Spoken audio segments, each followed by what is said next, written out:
अगले 3 दिन तक कांग्रेस पार्टी की संगठन की बैठक चल रही है। उसके अतिरिक्त सीएलपी की मीटिंग माननीय विधायकों के साथ, फ्रंटल ऑर्गेनाइजेशन के साथ मीटिंग्स होंगी।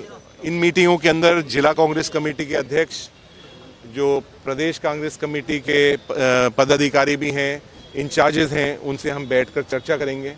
आगामी पंचायत चुनाव के अंदर हमारी क्या रणनीति रहनी चाहिए, आगामी विधानसभा चुनाव के अंदर हमें उसकी तैयारी के लिए भी हमने बैठक रखी है। और उसके साथ साथ पॉलिटिकल अफेयर्स कमेटी की बैठक 15 तारीख को सुबह होगी। उसके अंदर हमारा राजनीतिक मामलों की सबसे बड़ी कमेटी है, सबसे ऊंची कमेटी है। उसके अंदर बहुत सारे ऐसे मुद्दे आए हैं सामने जिनके ऊपर चर्चा होगी। मैं आप सबों को ब्रीफ करता रहूँगा मीटिंग्स के बाद क्या क्या मीटिंग के अंदर फैसला हुआ है।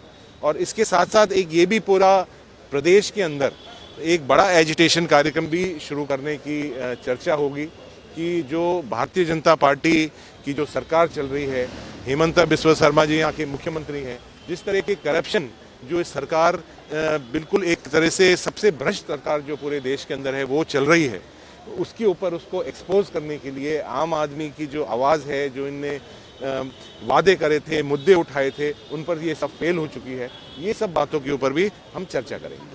देखिए, अभी कैबिनेट ने उसको क्लियर करा है। अभी उसके सारे जो मामले हैं, जो जो उनके प्रोविजंस उन्होंने रखे हैं, वो सामने आएंगे, पार्लियामेंट के अंदर उसका डिस्कशन होगा।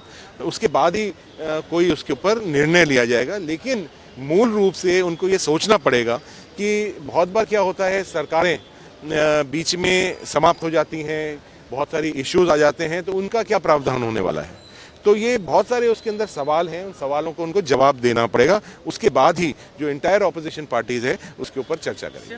ये इसी बात की मुझे पीड़ा होती है कि जब कोई मुख्यमंत्री जनता को आदेश देता है कि पहले तो मैं 26 में करवाऊंगा और फिर उसके बाद 29 में करवाऊंगा, तो ये कोई भगवान है क्या? ये संविधान से ऊपर है क्या? तो ये अहंकार बोल रहा है इनका। ये अहंकार है कि जनता को आदेश दे कि अब चुनाव होगा, इतने दिन बाद वापस होगा, उतने दिन बाद वापस होने वाला है। तो उनको कोई रिस्पेक्ट नहीं है, आदर सम्मान इस संविधान का नहीं है। ये दर्शाता है। ये भारतीय जनता पार्टी कुछ बोले उसका मुझे लगता नहीं है कि मुझे जवाब देने की जरूरत नहीं है। जो भी टिकट दिए जाते हैं, जो भी होते हैं, वो जो वहाँ के पार्टी के वर्कर हैं, वहाँ से सबसे मजबूत जो कैंडिडेट होता है उसको टिकट दिया जाता है। भारतीय जनता पार्टी किसी के ऊपर किसी का भी आरोप लगा दे, वो अपने खुद के गिरबान में तो जान के देखे। उनके खुद के संगठन के अंदर उनकी खुद की सरकार ने आसाम की जनता को बेच चुके हैं, उसके बारे में कोई चर्चा नहीं है। दूसरा क्या कर रहा है, उनके पेट में दर्द हो रहा है। मेरे ख्याल से इसका जवाब मैं तो नहीं दे पाऊंगा। आप आम आदमी कोई भी रोड पर चल रहा होगा, उससे आप पूछ लेना, एक गरीब किसान से पूछ लेना, एक चाय बागान के व्यक्ति से पूछ लेना, एक हमारा नौजवान साथी है जो भटक रहा है, पलायन कर रहा है, यहाँ से छोड़ रहा है असम को और दूसरी जगह पर एक लेबर की नौकरी मांगने के लिए घूम रहा है, वो व्यक्ति इस बात का जवाब देने वाला है कि इस सरकार का क्या परफॉर्मेंस रहा है और ये सरकार कितनी कामयाब है या नाकामयाब है। इसका जवाब आम जनता आसाम की। देखिए, अलायंस के बारे में मैं ये बताना चाहूँगा आपको कि अलायंस के ऊपर अभी हम चर्चा सिर्फ पंचायत चुनाव के ऊपर करने की हमने मीटिंग बुलाई है। अलायंस के ऊपर यहाँ की प्रदेश की जो हमारी कमेटी है वो इसके ऊपर तय करेगी कि कहाँ अलायंस होना चाहिए, कहाँ नहीं होना चाहिए। सारे अलायंस पार्टनर्स जो हमारे साथी हैं उन सबों से भी बैठ के चर्चा होगी और आगे का जो भी फैसला होगा सामूहिक रूप से होगा।